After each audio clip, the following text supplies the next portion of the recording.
people confuse this all the time.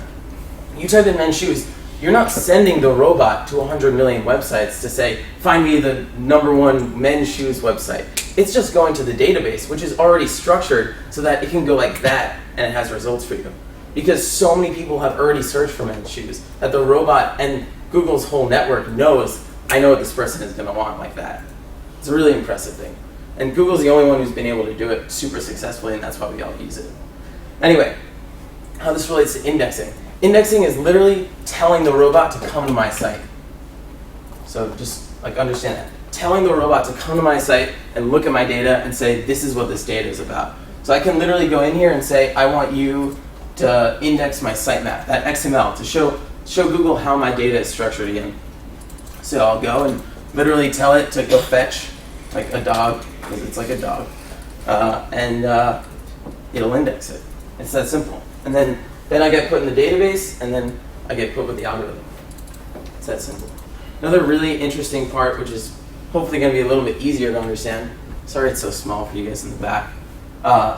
It'll tell you which search terms you're ranking for. So this is really important for people like me, want to know which keywords to use, which keywords are working.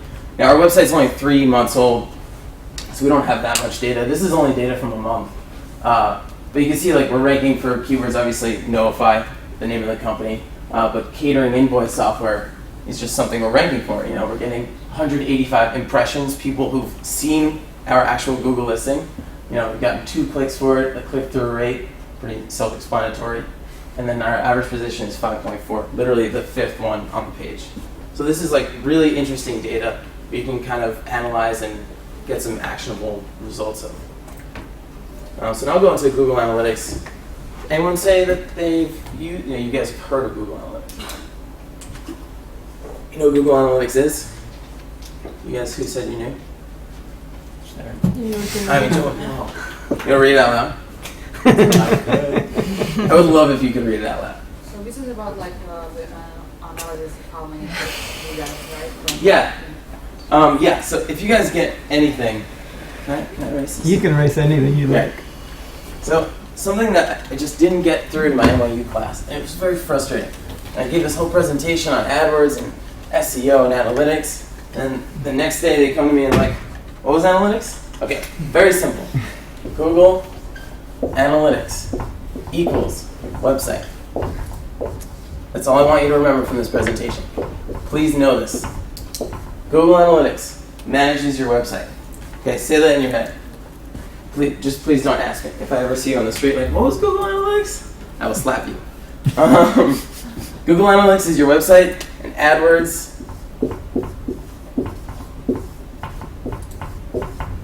is your ads. It's very simple. It's in the word. Okay? Know this, and I'll be happy.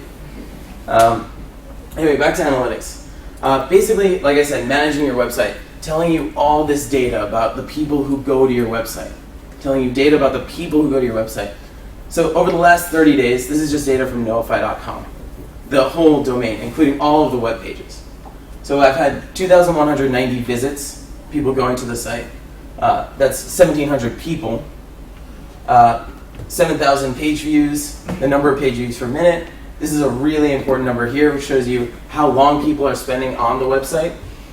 You can imagine that's a really important number. And then the bounce rate, which I'll get back to later, you can try to think about it now, is the percentage of people that see one page and then leave the site. So if I just saw notify.com and then I left, I would count as a bounce. So obviously you want your bounce rate to be low. For free or is it? Yeah, Google Analytics is free. That's a great question. Yeah, totally free. Google provides it for free. Well, I mean, free as in you're paying with your data, but paying, metaphorically.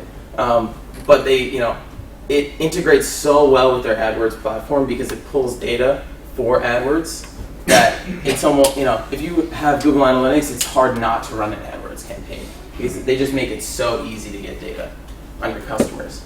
I'll show you some more information about that. So this is just an example of some of the data you can get. Like over the last 30 days, these are the demographics of the people who've been to my website. 51% are men, and most of them are 25 to 34 years old. Just some interesting insights into How do they know that? how do they know that. So I've asked Google that. A lot of different. I mean, first of all, you guys have all Gmails. Yeah. I'd imagine. No. Well, do you use Google? Yeah, I do. But So I don't Google- I don't trust. Yeah. Well, I respect that. All of it. How do I explain this the best? Do you guys know the Rorschach test?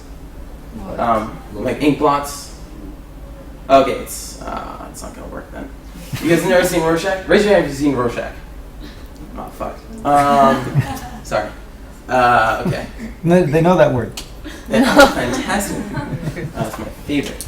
All right. Okay, so you just think of it as, like I said about men's shoes. Like they know what to bring up for men's shoes because a million other people in the last week have searched for men's shoes. So you could think of it similarly. People, no, you wouldn't search for men. Let's say women's shoes. People like you search for the same keywords.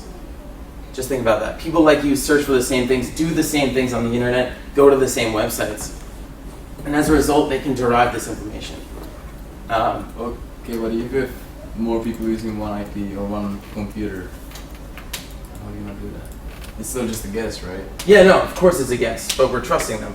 And they're probably, knowing Google and the amount they pay their developers and analysts, it's probably within the 1 percentile of doubt, I honestly, I couldn't tell you more about how they do it. I know Gmail is going to say, if you have Gmail, they know everything about you because you basically put in your age, gender, location, and, your purchasing history. Like Facebook. And yeah, they could buy data from Facebook and stuff like that, but I doubt it. Yeah.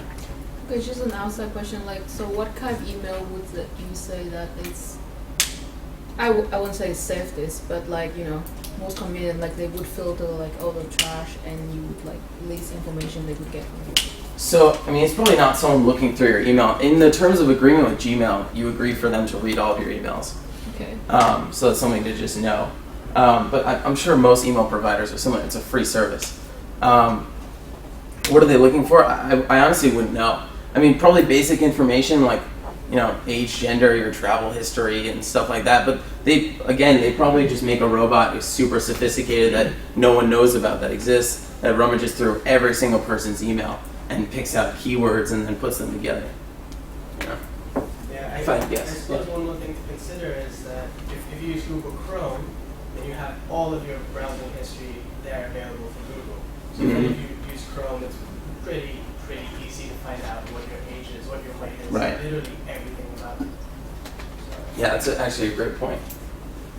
Yeah, how many people use Chrome? You just raise your hands. I'm just so curious. Interesting. That's what I figured. Anyway, moving on to some more data. It's interesting. 1,400 people have come from the U.S. who visited my website. Let's go through some interesting data, and I'll get to the point of using Google Analytics starting now. This shows me the returning visitors and new visitors. Returning visitors, literally people who come back a second time. And this number is really important because returning visitors to websites like me who sell software as a service in a subscription base, these are the people who are going to buy our software. The likelihood that someone comes to my website for the first time and purchases on that first time is very low. But the percentage chance that someone returning is going to spend more time on my website, as you can see, 4 minutes compared to 1 minute, and they're probably going to sign up, at least a lot more likely. So this is really important, and you can see where these visitors are coming from with Google Analytics. That's really important. And like I said, what's the point of using Google Analytics? This is cool data, but what can you get from it? So the way I use it is, I see things that don't fit. So this is a breakdown of where my traffic is coming from. And you can see tablets. The bounce rate, like I said, people who view one page and then leave, is 65%. Now that means that either something's wrong with my website or people on tablets just really hate my website. So that means that we should probably look at our tablet website and say, what is wrong with this? What can I optimize so that people don't just leave after one page view? We didn't do anything about that. But that's just an example of actionable results that can happen from Google Analytics data that you get for free. Again, a breakdown of where my customers are coming from. So display or display ads, which I'm about to get into. Direct is typing in www.notify.com into the URL. It's a direct. Organic search is search, typing in Notify into the Google search bar. Social is from social websites. Other and referral are usually the same. Going back to those links that I was talking about, like people who link into me, other than referral, are usually the people who click those links from other websites. Anyway, cool data structure showing like where customers go on my website. They come into the main web page, and then this is my blog, and some of them go into about page, some of them go into the business management software. You just kind of see like where they're going and where they're ending up. And how I use this the most is I go and I see who subscribed and then where they came from, and then all the way back to where they originated. Where was their first interaction? And like I just said, people who signed up. This is the core of Google Analytics and why it's so powerful. Goal completions. Goals are people who get to a certain web page. So the goal you're seeing now is just a new subscription, someone who signed up for my software. So we've had 51 in the last 30 days, right? And that's literally money. People are paying money to sign up for the software. So the idea is that like we can trace back where those people are coming from and how much we've been either spending to get them or how we've gotten them, and then take action from there. So it's a really great way of measuring your ROI, like Google Analytics in general, to manage your website. And then like it gets really complicated. You can just get really intricate about the data and see like everything about every customer. It's really interesting. If you want to learn, I don't know, Professor Medeiros has mentioned this. There's Analytics Academy. That's really great. I didn't do it just because I didn't have the time. But it's just videos where you can just learn Google Analytics. I suggest you do it if you make a website, which many of you will probably make a website in the coming years. So I highly recommend this. Any questions about Google Analytics? Anything interesting you have to say to me? So we get into AdWords. Sorry. Before Yeah, great. About the links, so do you have to contact other websites and ask them to link you, or like how exactly does that work? Like, do you just link other people? I mean, you obviously wouldn't link competitors. I mean, Of course. Yeah, that's a great question. So in the old days meaning 5 years ago, before new Google updates came out, people like me would be standing up here saying that you need to submit to directories. Now, directories were really big in the early 2000s and up until a few years ago. Directories are basically huge sites that they're link farms. Basically, you go on and you say, this is my website, and you click a button and you immediately get a link from that website to yours. So that was the old way. You could just do that with thousands of directories and get thousands of links. But now Google came out and shut down a lot of those directories or took them off of their indexing, took them out of the database. And so the way I do it now, like I said, I go on a lot of Google Plus communities just to actually reach out to customers, because I find that even though I'm not getting an upvote for those links, I'm physically getting customers. And that's, to me, more important than ranking higher on organic search results. But if you really want to rank higher, you'd go to other blogs and you'd contact the blog owners and say, hey, I want to write on your blog. And then you write them a blog post, and at the bottom you have a link to your website. Or there still are directories that you can submit to that are credible. Like DMOZ is one of the most credible directories. It's just a listing of websites. That's just two examples. But like your Facebook page, like my Notify Facebook page, which we don't really use that much, but it has links to our website, and those count as links, of course. So just all those count as links, and as the website gets older and older, you just accumulate links naturally by people linking to your content. Hope I answered your question. So AdWords.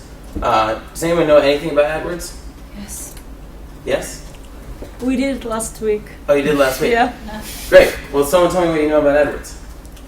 It's the perfect tool for promoting your business. Yes. It's Do the I get the seemingly points perfect tool. for participation? It's seemingly perfect. They want to make it seem perfect. It's funny you say perfect, because Google just came out with a report 3 days ago. Google came out with a report 3 days ago saying that 56% of its ads are never seen by users. Did you see this? Business Insider broke the story. Really interesting. They've been doing this research for years on their ads in general. Their ads make up $55 billion of revenue every year of their $60 billion company. So it's their entire business is ads. It's really interesting. They're basically saying that like the ads that we send on the global display network, 56% of them are not being shown. Or like people are not seeing 56% of them. Yeah, It's just people use Google. I'm sorry? how many people actually use Google? I mean, It's not that. 56%. No, what I mean is 56% of their entire customer base is probably a lot. So. No, the data is you should look up the article. It explains it better than I can. It's about the ads it shows. It doesn't necessarily have to be on Google, because I'll show you there are two different types of ads. There's search and display. I'll just show you the platform, and then I'll go into the difference between search and display. So this is what you see when you open it up. Super overwhelming. Just tons of data. Just highlighted just stuff that's important to you guys maybe. It works in campaigns and then ad groups and then keywords. You could just think of it like that. Those are like the 3 levels of AdWords. So here I have a topics campaign where I send people to our engineering webpage, or I send people to our landscaping webpage, targeting engineers and landscapers specifically. Now it's different than targeting business management people, people who are looking to buy software in general. This is just people specifically. Anyway, the budget for this campaign was $4 a day. Pretty self-explanatory. The status just means that it's running. This is on the display network, which I'll get into. This is how many clicks I've had over the last 30 days. 900 clicks, if you guys can't see it. 300,000 impressions, people who physically seen the ad for at least 1 second. The click-through rate and how much I'm paying per click, which is about 13 cents. That's again on the display network. Any questions about this? I know it's a lot to look at. Cool. So, like I said, 2 types. We'll just talk about search.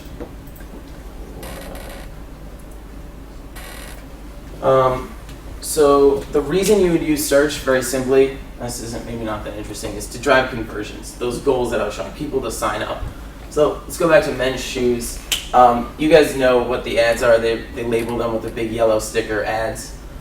So these people, as you can imagine, are paying a certain amount for every time I'm going to click on, Alex Express, AliExpress. This is a terrible name. Every time I Google something, I automatically click the first. Yeah, most people do. Most people do it. The older generation doesn't. And that's who I'm targeting, and that's why I would use search. But the majority of our generation it skips that. But at the end of the day, if you consider the percentage of searches where you do click them, you probably don't even realize that you're clicking them. Because you're probably in a rush to find something, and you're like, I really want this right now. And those are the keywords that are so expensive. Like, I would bet that there's like 5%, like for me it's about 5% of the time. Like, it's a totally random number out of my ass, but that I actually click an ad.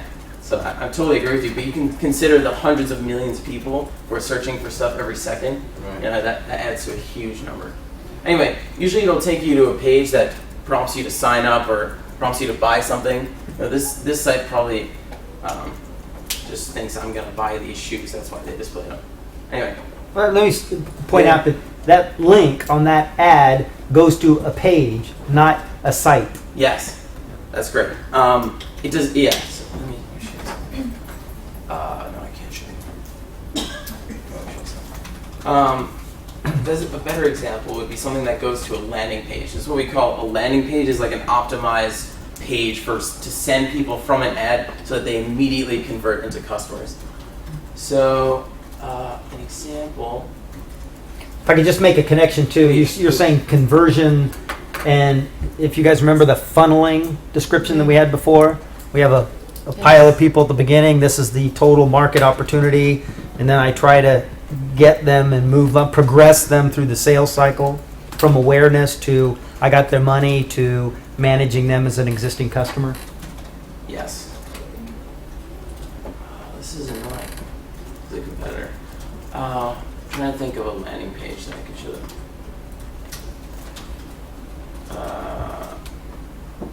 Okay, this is a good example. So, as you just saw, this is an ad. I'm about to click on it, create landscape plans.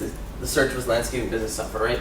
I click it, and it sends me to a site where the first thing I see, it's like highlighted, is the free download. So most users are going to come here and be like, oh, this is something I'm interested in. I'll just download this, And then they just converted you, and then that's ROI right there. So I paid to get you on my site, and you just did something that I wanted you to do, and now you're in the funnel. I hope that made sense. And then the other type of Google ads that no one really thinks are Google ads, like you were saying that, like you're basically insinuating that it was just search. So those are search ads, things that show up on Google search results. And then there are display ads. Now these show up on websites that are not Google, that you sign up with AdSense. They know AdSense. And that shit. It was Can I ask you about the search? Please, yeah. Does it matter, for example, how many times you're going to click to this website? So can you talk louder? I'm sorry. What? Louder, I can't hear you. Okay, sorry. Does it matter how many times you click to a website? For a person who are advertising, for instance, like you're gonna pay for only one click or for each click, like if you are click for a number of three times or with the same. Oh, like if the same person Yeah, clicks yeah, through same for that? person. Yeah, you'll pay every single time. Every single time. Okay. So I'll get into that too. There are two types of campaigns that I run. The two most important ones are cost per click. Literally what we just described is every time a user clicks, no matter if it's the same user or not, you're paying whatever that cost is. And then there's cost per 1,000 impressions, which is I pay for 1,000 users just to see my ad. And then when they do click on that ad, I don't pay anything because I'm already paying for that impression. All right. But yeah, like you said, you pay for every click. So I was just going to show display ads. I don't know if this is just a website that has a crap ton of display ads. You know it's on the Google Display Network because you can click this and you can, optimize your ad choices. You can make this go away and stop seeing this ad. But what's important about the display ad is that I can target you as a customer. So just think about, the easiest way to think about display ads is it shows up not on Google. Like, please just take that from this, not on Google. Websites sign up for a service called AdSense, where they say, I want an ad to show up on the top of my page, I want an ad to show up at the middle of my page right here, I want an ad here. And they designate where these ads are going to show up, what size the ads are going to be, if it's going to be a big, long vertical ad like this, or a banner ad on top, or like a video. How much money is in this? How much money? Yeah. $60 billion, $55 billion. I No, mean, in the website. display? Yeah. Oh, wait, in a website. So Drudge Report makes its entire, is a company because of this. Do you guys know Drudge Report? It's an American thing. It's just a news agency that aggregates news articles from like every other website. It's big in New York. But there's so much money.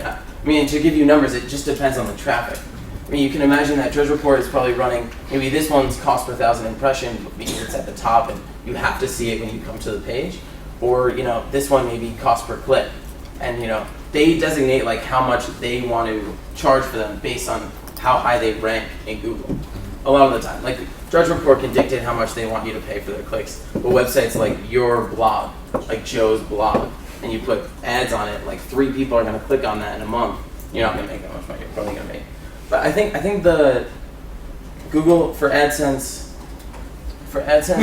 specifically, I think Google gives you 66% of the revenue for your clicks, or something like that. I think it's about 66%, and then Google takes the rest, 34%. But you can make a lot of money. That's your question.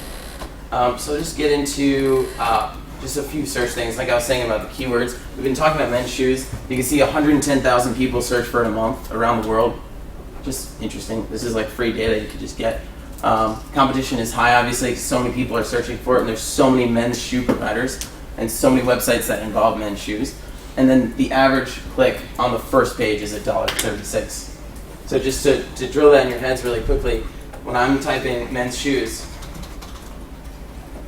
and I'm going to click this ad, it's going to be higher than $1.36 because they're the first one, which means that they bid more than everyone else. Just think of it that way. It's not really true. But consider that the first one is going to be the highest bidder.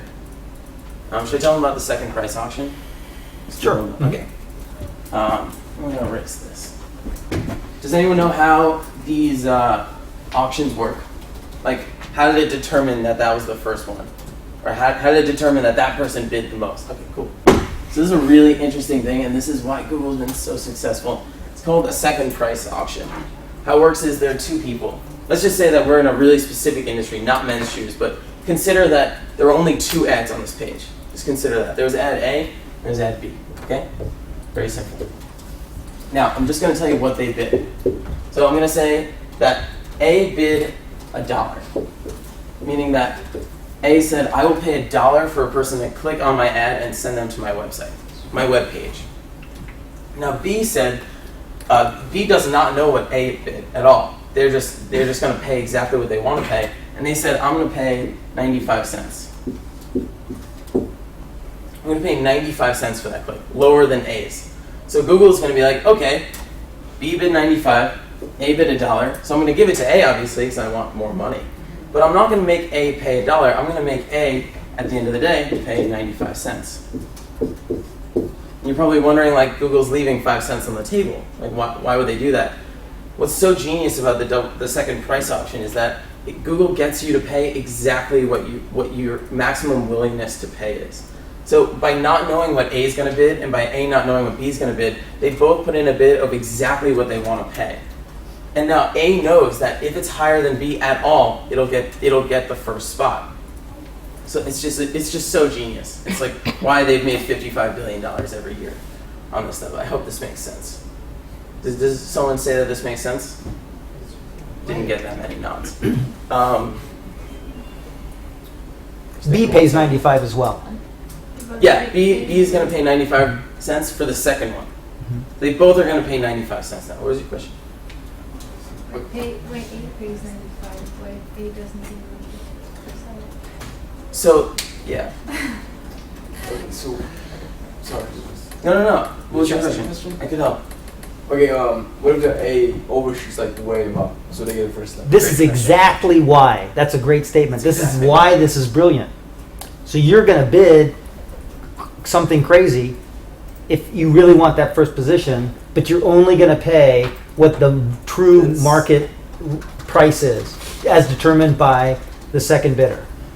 Exactly. I'll give you the perfect example. This is the industry I work in, right? This is the keyword business management. It makes sense now. So they will like go higher and higher. Yeah. Exactly. So the perfect example of how that happens is business management software. Imagine it's a really competitive keyword. The average price for any of these ads is about $17.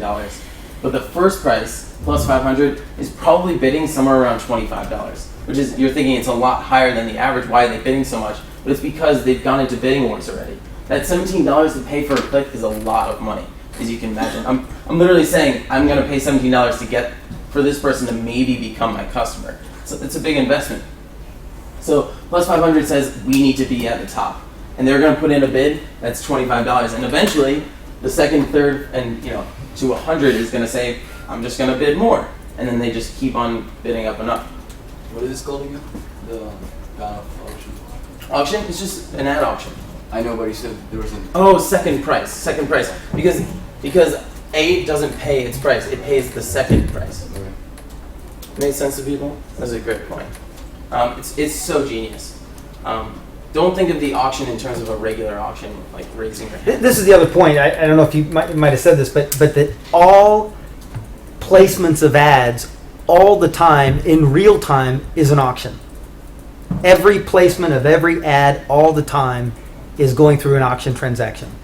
So there's so when you set up your AdWords campaign and you say this is the maximum I'm going to spend in a day, this is my budget for the day, and this is the maximum I'll spend on a particular pay-per-click, PPC, you're establishing what your boundaries are, but then the market will determine whether you have to spend your maximum or you can spend some fraction of that. It depends on what's going on in the auction over that period of time, which is in a day.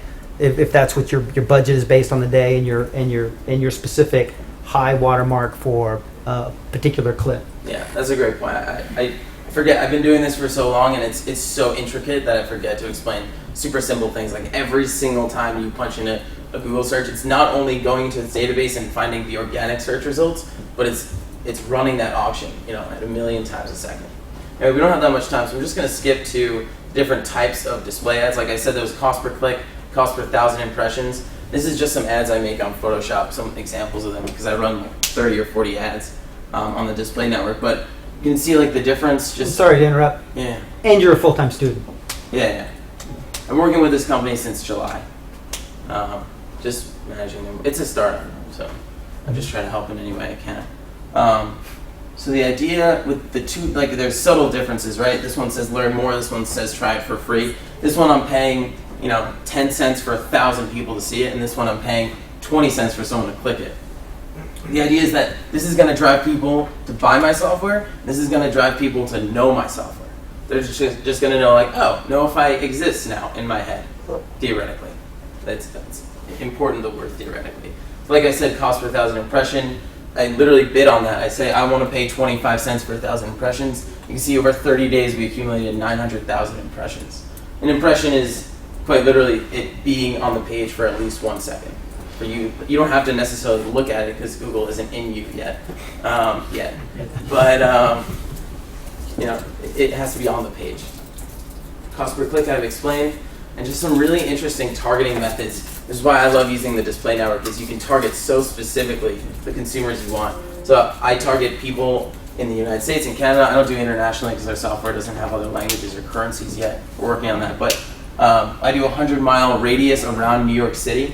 So normally I would bid higher on the people who are located near my company because they're more likely to call us because we have the same area code and stuff like that. I could bid down on devices. I really don't like people looking at my website on mobile because mobile you're not engaged, so I just don't bid on people with mobile. This is kind of creepy. You can tell Google I want people who are looking for business productivity software and they're in the market. In-market audience. They're in the market to buy right now. So Google will put people in that category and it'll tell you the demographics of that category. You know, so most of them are men, some of them are parents. You know, you can see the age brackets.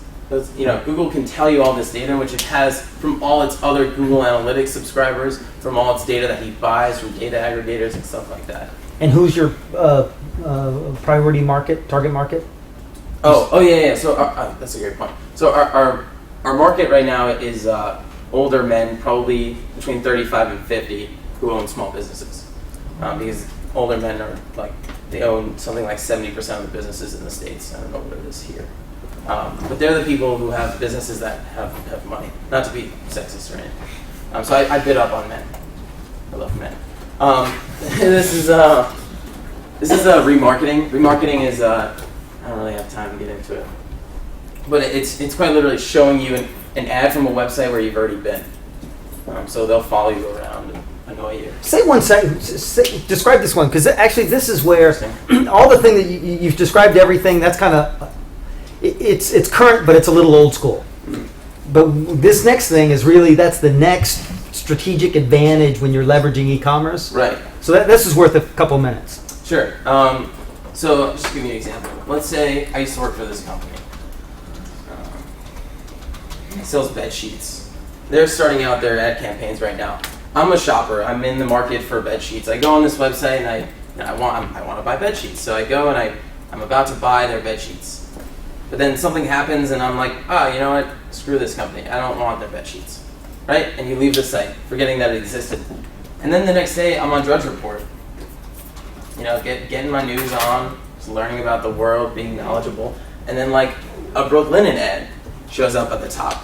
And then you think well, that's kind of creepy. I was just on that website. So that's what remarketing is, exactly. They take a cookie from you. Just think of a cookie as a tracking code. They just put a tracking code on you, on your IP, and then it follows you around the website, around the internet. And that cookie stays good for as many days as you say it should stay good. So my cookies for my remarketing stays good for 90 days because that's kind of the purchasing cycle for software. It's kind of complicated, but you say how long you want to keep that cookie in your database. So I can show these people my ads anytime I want, and I could bid a lot higher on these people, like I said, because returning customers buy a lot more than new customers. So it's really the future of online advertisements because there's more ROI in it. And like we were talking about before, some creepy Google stuff, I can target based on income bracket. You know, like I said, they read your emails. They also probably know how much you make every year, or your parents make every year. So just something to consider tonight when you go to sleep. Anyway, thank you so much for your attention, guys. Again, if you learn anything, just this. It's so simple. Just know this, and you'll be more knowledgeable. If you have any questions,